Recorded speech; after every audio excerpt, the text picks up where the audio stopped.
Olá a todos! O nosso grupo irá tratar do tema epigenética e regulação gênica no câncer. Os integrantes sou eu, Nery Bortolom, a Milena Souza e Natália Fernandes. Os tópicos que iremos tratar uma breve introdução, falaremos da epigenética, a regulação gênica e a sua relação com o câncer, as terapias atuais e uma conclusão. Dados atuais mostram que aproximadamente uma em cada quatro mortes ocorre devido ao câncer e que um câncer invasivo será diagnosticado em mais da metade da população em um momento da vida.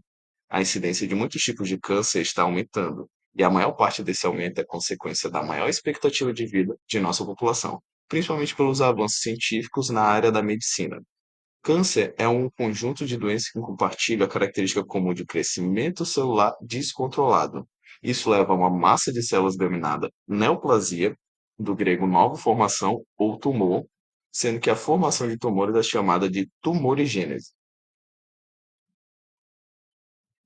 As alterações genéticas dos sistemas de regulação celular são a base principal da carcinogênese, no caso, a gênese de cânceres. Em nível celular, o câncer parece intrinsecamente genético. As células tumorais surgem quando certas mudanças ou mutações ocorrem em genes que são responsáveis pela regulação do seu crescimento. Entretanto, a frequência e as consequências das mutações podem ser alteradas por um grande número de fatores ambientais. A epigenética é definida como o estudo das alterações na expressão gênica ou fenotípica causada por outros mecanismos além das variações nas sequências de DNA. Exemplos de alterações epigenéticas incluem metilação, modificação de histonas, microRNAs que se ligam ao RNA mensageiro. A metilação de uma região promotora do gene, juntamente com a hipoacetilação de histonas, está associada à condensação da cromatina, que inibe a ligação dos fatores de transcrição ao promotor. Consequentemente, a expressão do gene, isto é, a transcrição para RNA mensageiro, é reduzida. As alterações epigenéticas podem levar pessoas com as mesmas sequências de DNA, isto é, genes idênticos, a terem perfis de doença bem diferentes. As alterações epigenéticas são importantes no câncer porque podem alterar a expressão de muitos genes associados a essa doença. As células tumorais normalmente exibem hipometilação, diminuição da metilação generalizada, que pode aumentar a atividade dos oncogenes. A hipometilação aumenta à medida que os tumores progridem de neoplasias benignas para malignas. Também as regiões promotoras dos genes supressores de tumor geralmente estão hipermetiladas, o que reduz sua taxa de transcrição e sua capacidade de inibir a formação do tumor, tumorigênese.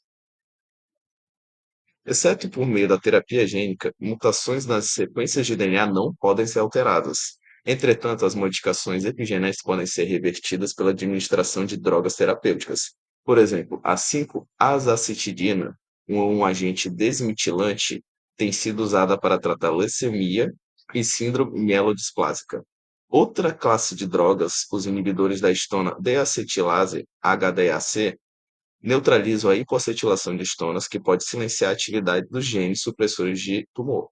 Os inibidores da HDAC são usados no tratamento de linfomas de células T. Um desafio no desenvolvimento de drogas que modulem as alterações epigenéticas é atingir somente os genes responsáveis por um câncer específico, e não todos os outros genes que compõem o nosso DNA. A oncogênese envolve alterações genéticas acumuladas e combinadas com alterações epigenéticas, metilação do DNA, modificações de histonas e microRNAs. Nas células do câncer, os genes supressores de tumor sofrem hipermetilação, que, em combinação com modificações das histonas, causam silenciamento gênico anormal. O silenciamento de genes supressores de tumor resulta em progressão tumoral. A hipometilação global leva à instabilidade e fragilidade cromossômica. Além disso, tais modificações resultam em expressão anormal de RNA mensageiro e microRNA, que leva à ativação de oncogenes e também ao silenciamento de genes supressores de tumor. Alguns genes são transcritos em todas as células do corpo. Isso é o caso da regulação gênica. Esses genes de manutenção codificam produtos que são necessários para a manutenção e metabolismo celular. A maioria dos genes, entretanto, é transcrita apenas em tecidos específicos e em determinados momentos. Portanto, na maioria das células, apenas uma pequena fração dos genes está ativamente transcrita. Essa especificidade explica por que existe uma grande variedade de tipos celulares gerando diferentes produtos proteicos, apesar de quase todas as células terem exatamente a mesma sequência de DNA. Dando continuidade à regulação gênica, a gente tem que várias proteínas diferentes participam do processo de transcrição. Algumas são necessárias para a transcrição de todos os genes, e estas são denominadas fatores gerais de transcrição. Outras, conhecidas como fatores específicos de transcrição, têm funções mais especializadas, ativando apenas determinados genes em alguns estágios do desenvolvimento. O elemento-chave transcricional é a RNA polimerase 2. Apesar de essa enzima ter um papel fundamental no início da transcrição ao se ligar à região promotora, ela não consegue localizar a região promotora. Além disso, ela sozinha é incapaz de produzir quantidades significativas de RNA mensageiro. Por conseguinte, a transcrição efetiva ela requer a interação de um grande complexo de aproximadamente 50 proteínas diferentes. Isso inclui fatores gerais, que são basais, de transcrição, que se ligam à RNA polimerase e às sequências específicas de DNA na região promotora, que são sequências como TATA e outras necessárias para o início da transcrição. Os fatores gerais de transcrição permitem que a RNA polimerase se ligue à região promotora para que ela atue, de forma eficaz, na transcrição. A atividade transcricional de genes específicos pode ser aumentada significativamente pela interação com sequências denominadas intensificadoras, que são os enhancers. Não sei se eu li correto, mas que podem estar localizadas a milhares de bases anteriores ou posteriores ao gene.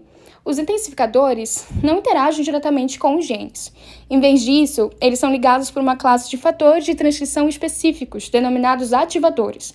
Os ativadores se ligam a uma segunda classe de fatores de transcrição específicos, conhecidos como coativadores, que, por sua vez, se ligam ao complexo de fatores de transcrição gerais descrito anteriormente. Essa cadeia de interações do intensificador para o ativador, coativador, complexo de fatores de transcrição gerais e, finalmente, para o gene em si, aumenta a transcrição de genes específicos em determinados momentos. Enquanto os intensificadores ajudam a aumentar a atividade transcricional dos genes, outras sequências de DNA, conhecidas como silenciadoras, ajudam a reprimir a transcrição gênica por meio de uma série de interações similares. Mutações nos intensificadores, nos silenciadores ou nas sequências promotoras, bem como mutações nos genes que codificam os fatores de transcrição, podem levar a uma expressão alterada de genes vitais e, consequentemente, a doenças genéticas. O grande número e a complexidade dos fatores de transcrição proporcionam uma regulação afinada da expressão gênica. Mas como os fatores de transcrição localizam sequências de DNA específicas? Isso é conseguido pelos domínios de ligação ao DNA. Configurações da proteína, fatores de transcrição que permitem que ela se encaixe perfeitamente e de forma estável em uma região única da dupla hélice do DNA. Os fatores de transcrição contêm domínios de ligação ao DNA que permitem que eles interajam com sequências de DNA específicas. Em alguns casos, eles dobram o DNA para que sequências de intensificadores distantes possam interagir com os genes-alvo. A atividade gênica também pode estar relacionada com os padrões de enovelamento ou condensação da cromatina. No caso, cromatina é a combinação do DNA com proteínas histonas, ao redor das quais o DNA está enrolado. Regiões de cromatina, denominada eucromatina, descondensada ou aberta, são tipicamente caracterizadas pela acetilação das histonas, a ligação de grupos acetil aos resíduos de lisina nas histonas. A acetilação das histonas reduz a sua ligação ao DNA, ajudando a descondensar a cromatina de forma que seja mais acessível aos fatores de transcrição. A eucromatina é, então, transcricionalmente ativa. Diferentemente, a heterocromatina geralmente é menos acetilada, mais condensada e transcricionalmente inativa. A expressão gênica também pode ser influenciada pelos microRNAs, que são pequenas moléculas de RNA com 17 a 27 nucleotídeos que não são traduzidas em proteínas. Em vez disso, por serem complementares a sequências específicas de RNA mensageiro, podem se ligar e regular negativamente esses RNAs mensageiros, reduzindo assim seus níveis de expressão. Uma variação de microRNA tem sido observada desempenhando importantes funções em vários tipos de câncer. A hipermetilação, assim como outras alterações na regulação gênica, tem sido observada na inativação de diversos genes supressores de tumor e de reparo do DNA, incluindo aqueles associados ao retinoblastoma, que é o RB1, câncer de mama e ovário, BRCA1, câncer coloretal não polimatoso hereditário, o MLH1, melanoma maligno, CDKN2A, e doença de von Hippel-Lindau, que é o BVS. Relação com câncer. O câncer, ele surge de vários fatores que interagem ao longo do tempo. Ele não aparece do nada. Resulta de combinações, alterações genéticas, mutações nos genes da célula, alterações epigenéticas, mudanças que afetam como os genes são ligados ou desligados, fatores ambientais, como radiação, tabaco, vírus, alimentação. Então, o câncer é uma doença multifatorial, que surge de fatores genéticos, epigenéticos e ambientais, interagem e levam ao descontrole da proliferação celular. O que são, o que são translocações? É quando um pedaço de cromossomo se quebra e se junta a outro cromossomo. Essas alterações podem ocorrer durante a formação de gametas ou em células somáticas ao longo da vida e podem causar câncer, pois mudam a posição de genes importantes. O cromossomo famoso, o cromossomo Filadélfia, ele é uma leucemia, na leucemia mieloide crônica, ele ocorre devido a uma translocação entre os cromossomos 9 e 22. E uma parte do cromossomo 9 vai para o 22 e vice-versa. Isso gera um cromossomo 22 menor do que ele deveria ser, que vai se chamar o cromossomo Filadélfia. Então, essa translocação produz um gene anormal que estimula a divisão celular fora do controle, originando a leucemia. Outro exemplo dessa translocação que pode ocorrer é o linfoma de Burkitt, que é uma translocação clássica entre os cromossomos 8 e 14. O gene MYC, ele controla o crescimento celular, fica no cromossomo 8. Na translocação, ele é levado para perto de regiões ativas de genes das imunoglobulinas, no cromossomo 19, 14, e isso faz o gene MYC ficar superativado. Quando esse gene fica ativado demais, o crescimento celular fica descontrolado, originando um câncer. Então, perto dessas regiões altamente ativas das imunoglobulinas, ele faz o gene ser superativo, levando à formação do tumor. Logo, eu posso concluir que mais de 100 tipos de rearranjos cromossômicos já foram identificados no câncer.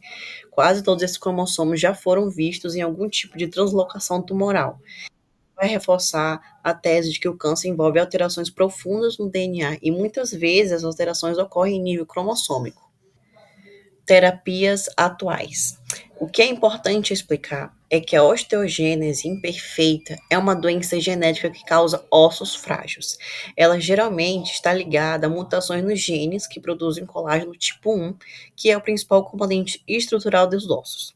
A osteogênese imperfeita ela também é chamada de doença dos ossos de vidro, que vai ocorrer por mutações em genes que produzem colágeno tipo 1. Como o colágeno é essencial na resistência óssea, esses ossos ficam frágeis e quebram facilmente. Ainda não existe cura, então o foco é um controle de sintomas. Principais medidas: a reparação de fraturas e cirurgias com hastes para dar estabilidade, bifosfonatos, que são medicamentos que diminuem a reabsorção óssea, o hormônio de crescimento em crianças, que vai melhorar o crescimento e a força óssea, e a reabilitação física, que é a fisioterapia, que é fundamental. O tratamento, ele busca fortalecer os ossos, diminuir fraturas e melhorar a funcionalidade. Ele vai incluir a fisioterapia, uso de medicamentos, como bifosfonatos e, em alguns casos, cirurgias corretivas. Em razão do aumento do nosso conhecimento de fisiopatologia, a identificação de genes da fibrose cística, ela abriu uma possibilidade de novos tratamentos para essa doença. Os exemplos vão incluir uma administração dos fármacos, que vão produzir uma leitura ribossômica através dos códons para prematuros, que vão somar aproximadamente 7% das mutações no CFTR. Outros fármacos podem aumentar essa atividade dos canais de cloreto em pacientes com mutações nas classes 3 e 4. A medicina de precisão ou personalizada, ela usa o perfil genético e ambiental de cada pessoa para prever riscos e escolher o melhor tratamento. A medicina de precisão é uma forma moderna de cuidar, em que o tratamento é escolhido com base nas características individuais do paciente, especialmente no seu perfil genético. Ela vai permitir identificar risco individual de doenças, escolher exames mais adequados, prescrever tratamentos que funcionem melhor para essa pessoa e prevenir, modificando dietas, hábitos e escolhendo terapias que evitam o aparecimento de doenças. Então, a medicina de precisão torna o tratamento mais eficiente e permite intervenções antes mesmo de da doença aparecer. Assim podemos não só tratar melhor, mas prevenir doenças que podem aparecer futuramente. Consequentemente, um profissional de saúde, ele pode predizer o risco do indivíduo para doenças comuns, escolher testes diagnósticos para confirmar a presença da doença e prescrever melhor procedimento terapêutico. Por fim, para a gente tratá-la. conclui que o teste genético para polimorfismos associados à variação no metabolismo ou eficácia de fármacos podem levar a melhores predições da resposta de um indivíduo a drogas e pode reduzir a incidência de efeitos colaterais relacionados a drogas. Para algumas doenças genéticas, como síndromes de câncer de cólon autossômicas dominantes, o diagnóstico precoce pode levar ao aumento da expectativa de vida, porque tratamentos preventivos eficazes já estão disponíveis, como o caso de colectomia ou polipectomia para pólipos pré-cancerígenos do cólon. Além disso, muitas pessoas em risco descobrirão que não portam o gene causador da doença, o que evitará procedimentos diagnósticos desagradáveis e possivelmente arriscados, como colonoscopia e mamografia. No entanto, à medida que a triagem para tais doenças se torna mais comum, questões de privacidade, confidencialidade e a necessidade de comunicação adequada da informação de risco devem ser consideradas. Essas são as nossas referências. Muito obrigada pela atenção.